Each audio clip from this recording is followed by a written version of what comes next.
Olá, você está no canal Um Conto por um Ponto. Eu te convido a curtir, a comentar, a compartilhar e se inscrever no nosso canal. Eu acordava todos os dias cantando, assobiando, feliz. Abria a cortina da janela do nosso quarto.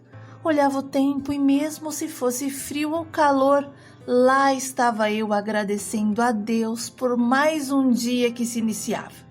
Meu marido ficava admirado pelo meu bom humor matinal. O Vlad era serralheiro. Tinha aprendido a profissão com o pai, o seu Silas. E quando meu sogro faleceu, ele assumiu o comando do negócio e desde então não parou nunca mais. Eu era confeiteira e juntos a gente se completava. O que faltava em mim, você encontrava no Vlad e vice-versa. Nossa vida financeira era estável. Já tínhamos a nossa casa própria e estávamos pagando as prestações do nosso segundo carro. Tivemos 2 filhos, Marcos e Felipe. Mas o meu sonho era ter uma menina, uma garotinha para eu fazer trancinhas, rabinho, colocar vestidos, enfim. Mas devido ao meu último parto, eu tive medo de arriscar. Nosso casamento era normal. A gente às vezes se amava muito e outras se estranhava em tudo, mas era muito rápido. Era apenas uma nuvenzinha passageira. Nunca senti ciúmes do meu marido e nem ele de mim. Podíamos deitar e dormir sossegados, sem essa de que será que ele tem outra? Será que ela conheceu alguém melhor do que eu? Não, isso nós não tínhamos entre nós. Além do mais, a gente já não era nenhum casal de adolescente. Vlad estava chegando aos 42 e eu nos 40. O que a gente queria mesmo era paz e harmonia. Fugíamos das brigas e dos probleminhas corriqueiros. Quando acontecia alguma confusão na família do meu marido, ele era o apaziguador. Os irmãos dele ficavam quietos, só ouvindo. Ninguém tinha coragem de bater boca. Por ser o mais velho, a palavra dele era a ordem. Minha sogra confiava demais no meu marido e ele sempre procurou nunca desapontar essa confiança. Eu amava o jeito que ele se comportava, sabe? Da forma que ele falava com as pessoas. Como ele atendia os clientes, sempre justo e caprichoso. Com 7 anos de casados, num feriado, a gente resolveu sair bem cedinho e passar uns dias na praia. Arejar, receber novos ares, ver gente bonita. E quando tudo estava preparado para a nossa saída, o carro pifou. Do nada, o carro não quis ligar. O Vlad tentou várias vezes e nada. Ele abriu o capô, olhava o motor, pedia para eu virar a chave no contato, mas não teve jeito. Naquela manhã, o carro não funcionou. E a gente entendeu como um sinal e preferiu não mais viajar, mesmo deixando as crianças chateadas, porque eles queriam muito descer para a praia. Marquinhos e Felipe eram verdadeiros 2 peixinhos. Amavam a água com tanta intensidade que por conta disso eu os coloquei numa escolinha de natação. Como ainda era muito cedo, voltamos para a cama e fomos todos acordados com a campainha. Vlad olhou pela janela e falou: "Nossa, amor, é uma mulher e ela está com uma menina. Deve estar precisando de alguma coisa. Vou lá ver." Ele desceu e eu continuei deitada. E minutos depois, o Vlad me deu um grito, pedindo para que eu fosse até lá. Desci as escadas do quarto e quando eu vi, a mulher já estava dentro do nosso quintal, com uma criança especial e uma mala na mão. Ela olhou para mim e disse: "Você que é a esposa dele?" Eu respondi que sim. Ela me falou: pois bem, aqui está o seu presente de casamento, um pouco atrasado. Essa é a Maitê, e ela é tão filha minha quanto dele. Na hora eu fiquei chocada. Como assim? Filha dele? Olhei para o Vlad, que estava tão chocado quanto eu. E a mulher histericamente começou a esbravejar, reclamar da vida, dizendo que ela tinha procurado por ele durante muito tempo, mas ele tinha desaparecido do mapa e que através de um conhecido conseguiu o endereço. Vladimir não sabia que tinha uma filha e, pelo que soube, os dois saíam anos antes da gente iniciar um namoro. Eles se encontravam nos barzinhos ou em algum parque da cidade. Ficavam juntos, mas não tinham compromissos. Ninguém era de ninguém. Vlad nem sabia onde ela morava e ela também não sabia onde ele se escondia, segundo ela. O que rolava entre eles era apenas sexo, que acontecia dentro do carro mesmo, e depois ele a deixava em algum ponto de ônibus e seguia seu destino.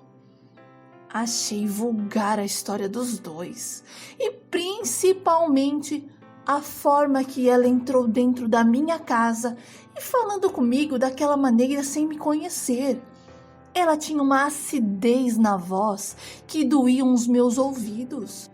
Noêmia parecia ter raiva da criança e da vida que levava.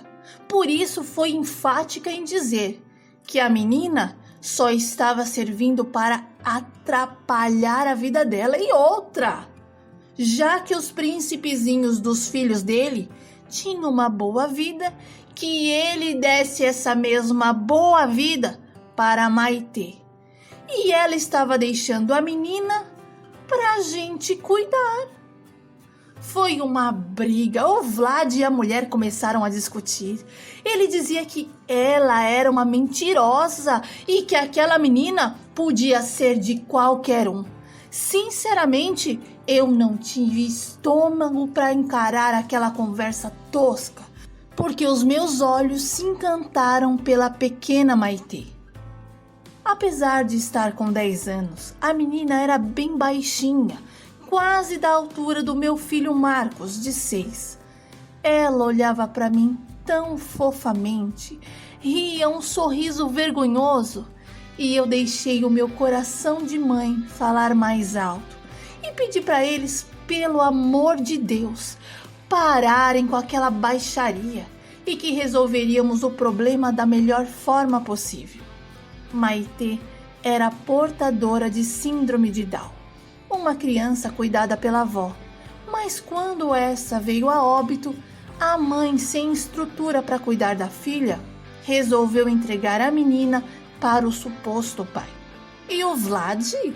O Vlad se negou a ficar com a Maitê, e a mulher foi bem sincera dizendo que ela ia embora, mas a menina ia ficar, e ele que se virasse, porque coração de pai tinha que ser igual ao de mãe, enorme, e onde cabiam 2, entravam 3. Ficamos com a Maitê, e o Vlad fez o exame de DNA para ter certeza que a menina era filha dele, e ficou comprovado que realmente era. Por mim, nem precisava ter feito, porque eu gostei da menina na hora que eu bati os olhos nela. Me tornei a sua mãe. Ela já entrou em casa sendo a dona do meu coração e tudo era para ela e por ela. A mãe da menina sumiu, desapareceu como fumaça. E depois de muitos anos descobrimos que ela tinha ido embora para o Paraná com um homem muito bem de vida. Só que ele não queria que a Maitê fosse com eles. Por isso, a Noêmia deu a volta ao mundo e descobriu onde o Vladimir morava. Maitê coube perfeitamente nos meus braços e eu Eu a amei, mimei, beijei, ensinei tantas coisas para ela. Para o Vlad foi mais difícil.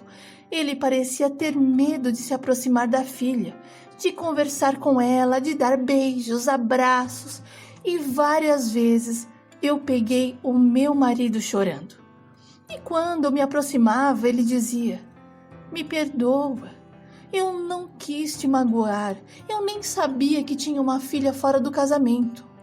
Eu gosto da Maitê, mas eu não sei o que acontece, parece que há uma barreira entre eu e ela." E eu dizia: "Vlad, ela é só uma criança e não precisa ser punida ou castigada por conta das atitudes impensadas que você teve no passado. Agora, meu bem, o que você precisa é ter força para cuidar da sua filha. Ela precisa de você e eu espero que você dê o mesmo amor para ela que você dá para os meninos. Na balança, todos têm o mesmo peso. Por favor, não faça acepção." Nossa menina demorou um pouco para se adaptar. Ela tinha medo de tudo. Tinha medo dos irmãos, do gatinho, não queria sair de perto de mim. Dormir só se fosse na mesma cama que eu. Foi uma luta, mas a gente conseguiu mostrar um mundo melhor para ela. E aos poucos ela foi se soltando. Coloquei-a na escola. Ela era tão inteligente. Aprendeu a ler e a escrever, fazia amizade rápido. E as coleguinhas da sala tinham um carinho enorme por ela. Coloquei a Maitê também na natação, mas ela preferiu fazer balé e eu achei ótimo. A minha vida ficou mais alegre. Não que não fosse, mas quando ela chegou, eu consegui realizar o meu sonho de ser mãe de menina. Eu perdia mais tempo nas lojas, escolhendo vestidinhos, sapatos, calcinhas, laços e frufrus. Meu salário era gasto com mimos para Maitê e os meninos passaram a reclamar, porque enquanto cada um ganhava uma blusa, uma bermuda, a Maitê ganhava vários vestidos e ficavam bravos, mas no final eu conversava com os dois e eles entendiam. Parei de trabalhar, porque eu achava que a Maitê precisava de mim 24 horas, mas na verdade eu era quem precisava dela. Minha filha era carinhosa, obediente, uma flor de menina. E eu não conseguia entender a atitude da mãe dela. E toda vez que eu pensava na Noêmia, eu ficava revoltada. E tinha vontade de voltar ao tempo para dar umas boas burdoadas na cara dela, para ver se a sirigaita acordava para a vida. Mas enfim, a vida seguiu. Meus filhos cresceram, ficaram adolescentes, a Maitê também cresceu. E quis porque quis trabalhar. Eu tentei retardar o processo. Dizia que ela não precisava e que ela podia somente estudar. Mas a Maitê, quando colocava algo na cabeça, era difícil de tirar. Na verdade, eu tinha medo. Eu tinha medo de que alguém a magoasse, machucasse. E o meu medo era de não estar lá para protegê-la. Mas de tanto Vladimir e os meninos dizerem para eu parar de ser tão protetora, eu deixei a vida seguir. Minha filha saía toda tarde para ir trabalhar e eu ficava com o meu coração apertado, ligando de 5 em 5 minutos para ver se ela tinha chegado no trabalho. Eu estava custando para aceitar que ela tinha crescido, porque você sabe, para a mãe, o filho nunca cresce e ela nunca ia deixar de ser aquela criança indefesa. E toda vez que ela saía para algum lugar, eu já ficava com o coração na mão. Quando surgiu a Covid, a gente se cobriu de cuidados. Tomamos todas as precauções, mas infelizmente a doença também chegou à nossa casa. Mesmo sendo cuidadosos, não teve jeito. E a Maitê acabou se contaminando. E eu fiquei desesperada. A minha filha ficou muito mal. Internou e precisou ficar isolada. A agonia tomou conta de mim. Poxa, ainda mais a gente que nunca tinha se separado. Todos os dias, o médico ligava no meu telefone para informar o estado dela. E cada vez que o meu telefone tocava, eu sentia uma vontade enorme de sumir, porque eu tinha medo de ouvir alguma coisa que eu não estivesse pronta para ouvir. E quando ele desligava, eu chorava e ficava pensando: meu Deus, a minha menina está lá, com pessoas que ela nunca nem viu. Eu queria estar com ela. Eu queria ver com os meus próprios olhos como ela estava. Eu lá estava pensando se eu não me contaminar. Tudo que eu mais queria era ficar do lado da minha filha. E da última vez que o médico ligou no meu telefone, eu estava tomando banho e não ouvi. Mas quando eu abri a porta do banheiro, o meu filho Felipe falou que o médico tinha ligado e que o quadro da Maitê estava complicado. Na hora eu comecei a chorar. Sentei no sofá e comecei a questionar a Deus e perguntar vários porquês. Meu filho tentou me acalmar, mas eu estava incontrolável. Poxa, a minha filha estava internada e eu não podia ficar com ela, nem vê-la. Aquilo para mim era morte. Eu queria morrer e pedia várias vezes para Deus me levar e deixar ela no meu lugar, porque eu não ia aguentar se algo acontecesse com a minha Maitê. Foram dias de grandes agonias. A minha filha entubou e o médico me deixou vê-la.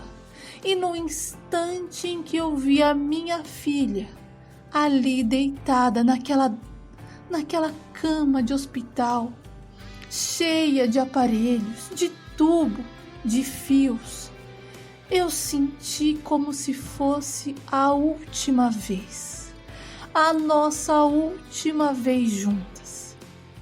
Eu chorei. Eu senti tanta dificuldade de respirar. O meu ar também parecia que queria ir embora. Na verdade, eu nem sei descrever direito o que eu sentia. Eu parecia estar vivendo um pesadelo. Não ver o sorriso da minha filha, aquela risada, aquela alegria dela, era como se uma luz tivesse se apagado e eu estava numa tremenda escuridão. Mesmo assim, consegui chegar e tocar no seu rosto.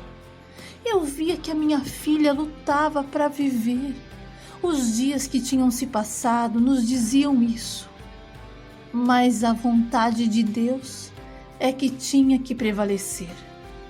Por isso cheguei bem pertinho dela e falei: filha, a mamãe te ama e não deixei de pensar em você nem um segundo. Eu estou aqui com você em pensamento. Você nunca ficou sozinha e não vai ficar. Mas se você precisar ir, minha filha, pode ir. O Senhor vai te receber nos seus lindos braços de amor. Pode ir, a mamãe vai ficar bem. Eu só não quero que você sofra mais. Eu te amo tanto e sempre vou te amar. Fui embora para minha casa, destruída, arrasada, porque o médico já tinha sentenciado a minha filha. e dentro de mim eu já tinha a resposta para a nova ligação. Dito e feito. Meia hora depois, um pouco mais depois que eu já estava em casa, o hospital ligou. Eu me senti como se uma onda me puxasse para baixo. Eu não tinha forças para voltar. Eu queria me perder naquele mar. Eu não me importava se ninguém conseguisse me salvar. Eu queria ir junto com ela. Eu queria ir junto com a minha filha. E quando meu marido me olhou, eu entendi. Eu gritei tão alto que estrondou a casa. Eu não aceitava aquela situação. Eu não queria que fosse verdade. Eu fiquei descontrolada e precisei de calmante. Foi tudo muito rápido. Não houve velório por conta do momento em que estávamos vivendo. Mesmo não aceitando, eu fiquei convencida de que, pelo menos, ela não ia mais ter aqueles fios, aqueles tubos pelo corpo. A minha menina estava livre agora. Mas quando o caixão desapareceu no meio da terra, eu senti como se o meu coração estivesse sido soterrado junto. Meus dias não foram fáceis. Tive muita dificuldade de me adaptar à nova rotina, agora sem a Maitê. Demorei para me desapegar das coisinhas dela, mas por fim eu queria que aquelas roupas tivessem vida novamente. Doei tudo e fiz do quarto da minha filha o meu ateliê de pintura. E lá eu extravaso quando a dor da saudade aparece. Em casa, todos respeitaram o meu tempo. Foram muito pacientes comigo. Hoje eu entendo que a Maitê não morreu, porque ela vive dentro de mim. E quando eu penso nela, eu fico feliz. Eu lembro da risada, do jeitinho, do carinho em me pedir as coisas, de quando ela tinha medo e queria dormir comigo na cama. Essas lembranças é que me dão forças para continuar e saber que um dia a gente vai se encontrar. E depois que eu comecei a falar sobre ela, eu me senti melhor. Voltei a fazer os meus bolos e hoje, como os alcoólicos anônimos, eu sigo um lema: um dia de cada vez.